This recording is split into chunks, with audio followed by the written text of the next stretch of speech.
I'm going to show you how to make the perfect steaks and pork chops today. Come here, Brady. Show them how we're going to do this. So we start off with our meat. It's at room temperature. I've got it out on this cookie dish. And I'm going to put some olive oil just around all of my meat here. Not too much. I don't care if any of this falls off the side. I just want to get the olive oil across it so that when I put my spice rub on it, that everything sticks and it's drawn into the meat. Alright. At one side, just flip everything over. I'm going to do the same thing on the other side.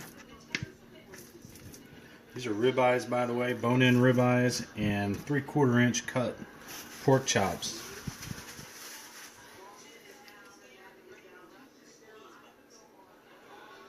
Again, I don't need a ton of it on there, just enough to get my hell yeah to stick.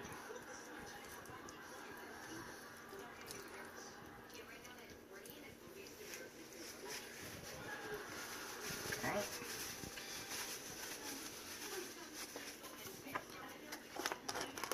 I'm going to get some hell yeah. This is the Diablo mix. Put some Diablo mix. Be generous with it. A lot of it's going to burn off.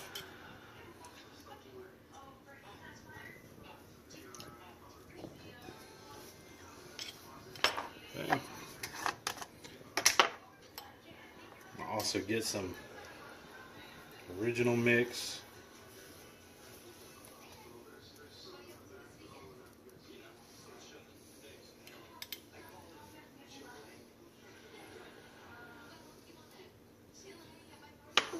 Okay, and I turn everything over.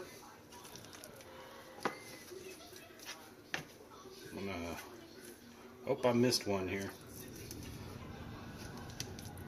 Go ahead and get this one down.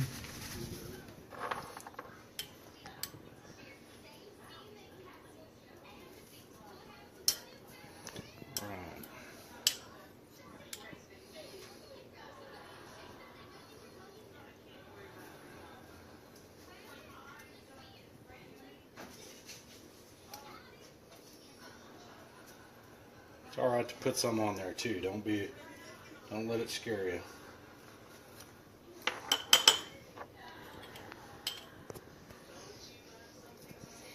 Put this on the grill. There will be a lot of this stuff that will burn off, but some of it's going to be drawn in. Okay. Brush some of that off.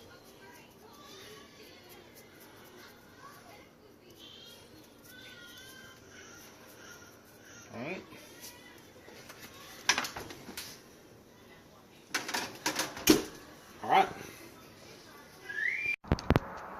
Alright. So we've got the meat sitting in the oven. It's been sitting in the oven probably for about 30-40 minutes to make sure that it's really good and room temperature. I didn't have the oven on. I just put it in there to keep my Labrador from coming up and having a raw meat snack. So anyway, the key, once you start getting outside and it's time to set the grill up, first thing that you got to do is get your music going. And I like to have a little Chris Stapleton, but you can have whoever you want to. But you got to have your music going to get into the right mood. Now if you look here, I use a couple of chimneys because one just isn't enough. I like about a chimney and a half full of charcoal is enough to fill up my grill. You can see I just wadded up little pieces of newspaper. That's all you need. You need to keep it kind of loose in there. It doesn't have to be packed so tight because you're going to want the air to get in and permeate through this paper so that it can help stoke the fire. So I'm going to take these over to the grill.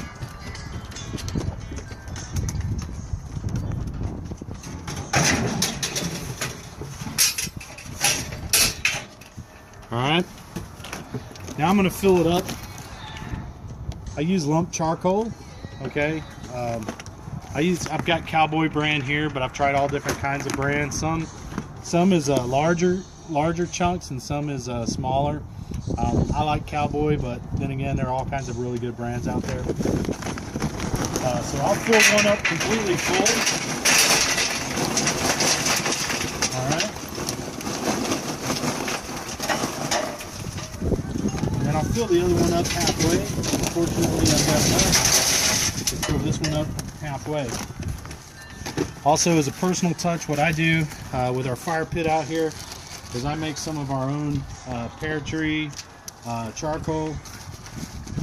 I don't know that it makes a difference on the flavor. It really doesn't actually, but I like having something local in there. So I've got my own spoonfuls of some lump in there. Once you get in there, you want to light it.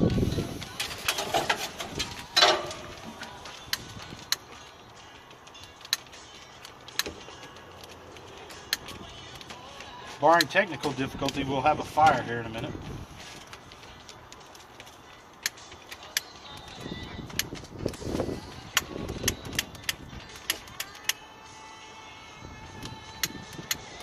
Alright, while we wait, my cameraman Brady is going to go over there and get it close to Chris Stapleton a little bit while I grab another lighter. So.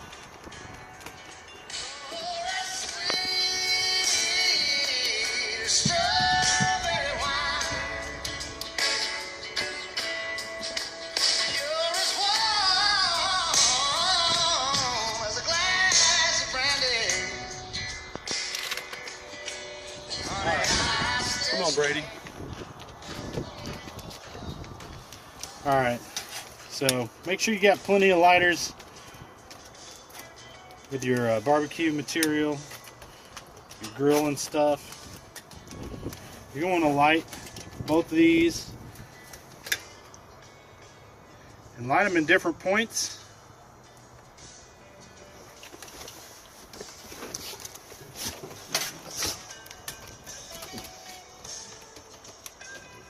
Again, this is why you wanted that newspaper loose in there.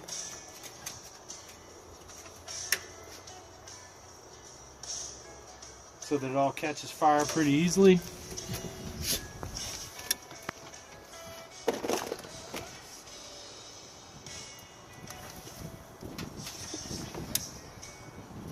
I like using the lump charcoal also because the briquettes are made from the same type of charcoal. However, you can step back. However, they use chemicals to bind the briquettes, and I don't like the flavor of the chemicals or lighter fluid on my steaks.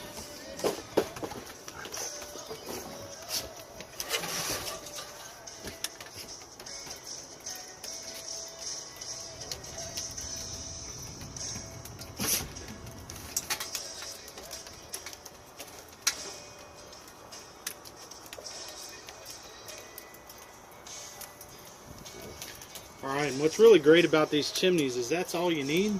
You don't need any lighter fluid to get these things going really well. You just need to let it have plenty of oxygen to feed this fire underneath, and it's going to light those lumps of coal on fire. So give it about, I don't know, 20-25 minutes, depending on when you think it's fine to spread the fire.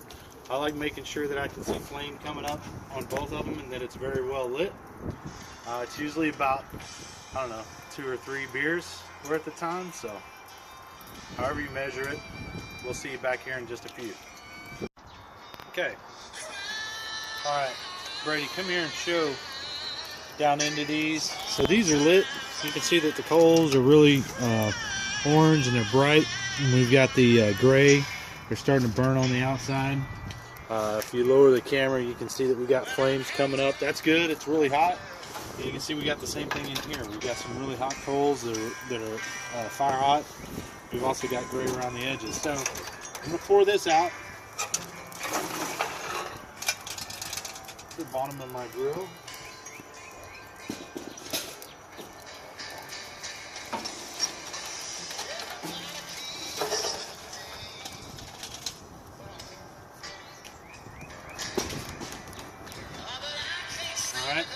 Make sure you have a place to put them. Alright, so I'm going to kind of spread these out. This is really the only chance I get to spread everything out the way that I want to before I put the grill plates on. Just kind of even out there. Alright.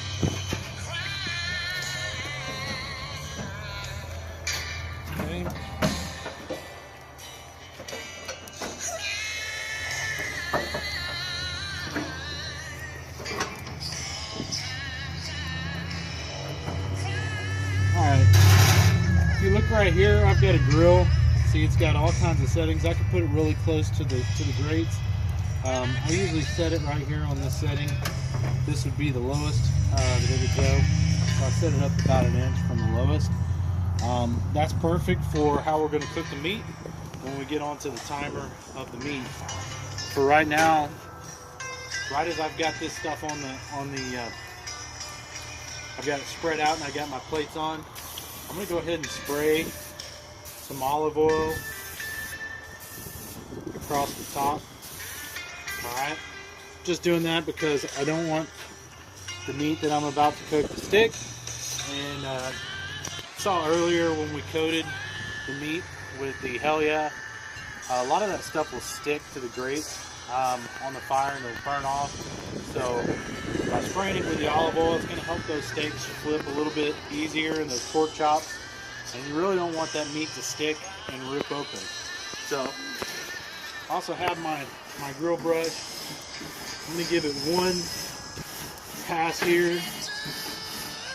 Make sure just I get the big chunks. Alright, I'm going to let the heat from the charcoal actually heat this up, and it's gonna kind of burn and cook all this stuff off that's on. And when we come back here in just a minute or two, everything's going to be ready and we're going to start talking about how we cook the meat. Okay. Alright, so as you can see on our grill, I've got the coals spread out, the grates are hot, and I've got a vegetable boat in here with some zucchini and squash. Here I've got some Shiner Smokehouse sausage. It's from the hill country of Texas. It's fully cooked, so all I'm doing is just warming it up. They're beer brats. Actually not sausage. I've got the beer brats today. So all you got to do is heat them up.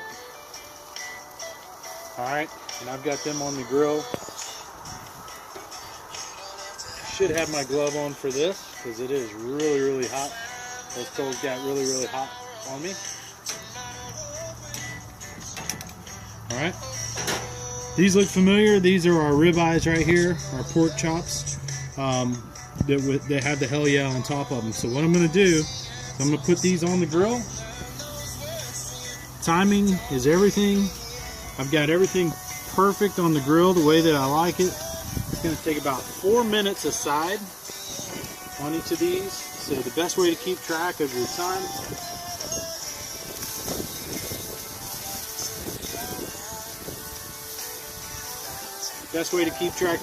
is with the timer. You'll notice I no longer have Chris Stapleton playing. I've got some John Mayer going. But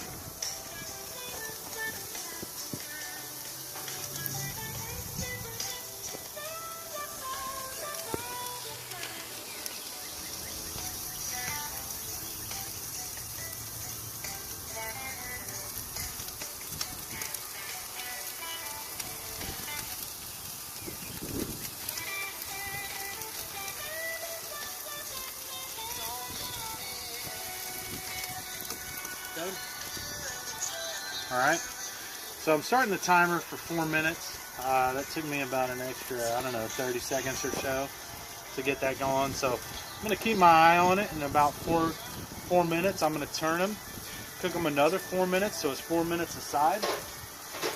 And then next time we meet, I'll be pulling them off. It's really important, some of the things that we do once we pull them off the grill to get that finishing touch on it before it hits the table.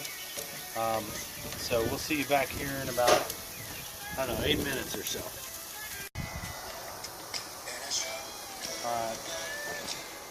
Alright, so I want you to get a look at these vegetables, Texas squash and Texas zucchini, and you'll be good. But you see how that's coming along pretty good. My alarm is just now going off. Alright, so I'm going to turn my alarm off. These are ready to go. One thing that I want to point out is when you pull things off the grill, alright, we want to put them the hot side up. So we're just pulling them off the grill. Alright, we're going to put them hot side up for all of these pieces.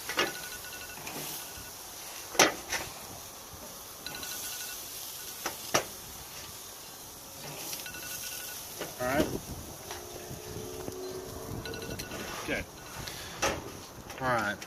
So we're going to bring these in. Brady, come with me. Let's show everybody.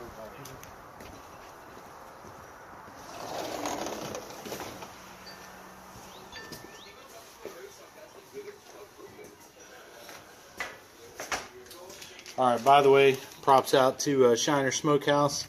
You can see what the finished product looked like. We've got some great beer brats coming out. That's from the Texas Hill Country. Alright, so this is what's really important. Once we bring the meat in, the finishing touches, I want to put some butter right on the top. Okay, of the ribeyes, and I've got pieces cut for each of our pork chops. Alright, with the hot side up coming off the grill, this butter's going to melt pretty easily.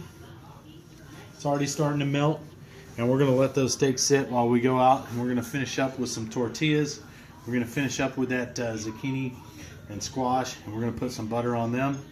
Also want to point out mushrooms. That's another video, but we got some awesome mushrooms here. So anyway, we'll see you in a few minutes with the tortillas and the zucchini and squash. Alright, so these vegetables are just about done. You notice I've got some butter in here. I've got plenty of garlic that I've put around. So I'm going to take this and just pour all of our veggies in there. Everything's nice, good, and hot. Oop, spilled some. Dog will have a treat. Alright, so I just want to make sure that with the heat of the vegetables, get everything mixed in with that butter and that garlic. And give that a chance to, for the heat and everything to melt on top of those vegetables.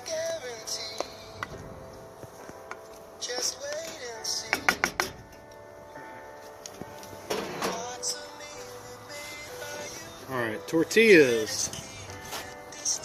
So any Texas grilling, you gotta have some tortillas there. You notice we had our beer brats from the Shiner Smokehouse that we were cooking. We gotta have something to put those in. So, best way to cook tortillas is right after you cook everything else. You want to make sure that you don't leave them up too long, but tortillas are really easy because they'll start telling you when they're ready. I see this one right here. See how it's bubbling up? It doesn't take long. Real quick, especially when the grill's hot, you'll start to see them puff up. And you don't want to overcook them because they'll get really stiff on you. You don't want them stiff, you just want them warmed up. Alright, this one's ready to come out. Alright, they'll settle down in here.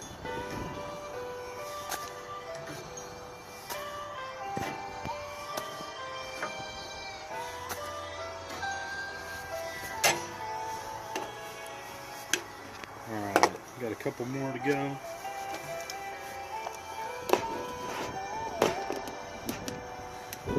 As we watch these kind of puff up, we'll start to see them. Seeing a spot right here. Starting to see areas here. It's really hot. This grill is really hot. I can feel the heat coming off of it really well. I'm going to go ahead and turn those over. Puffing up enough. We just want to heat it up. All right. Very good. So we got our tortillas, we got our vegetables, everything's cooked, and we're going to show you the finished product inside. Alright folks, here's the finished product. We've got a couple of bone-in ribeyes, we've got some pork chops going, of course our tortillas, our brats, our beer brats. You can see how our grilled zucchini and squash turned out, and we've got some mushrooms. Top it off with your favorite wine, your favorite drink. And that's it. Smile, Reagan. Alright, we're going to enjoy some steaks.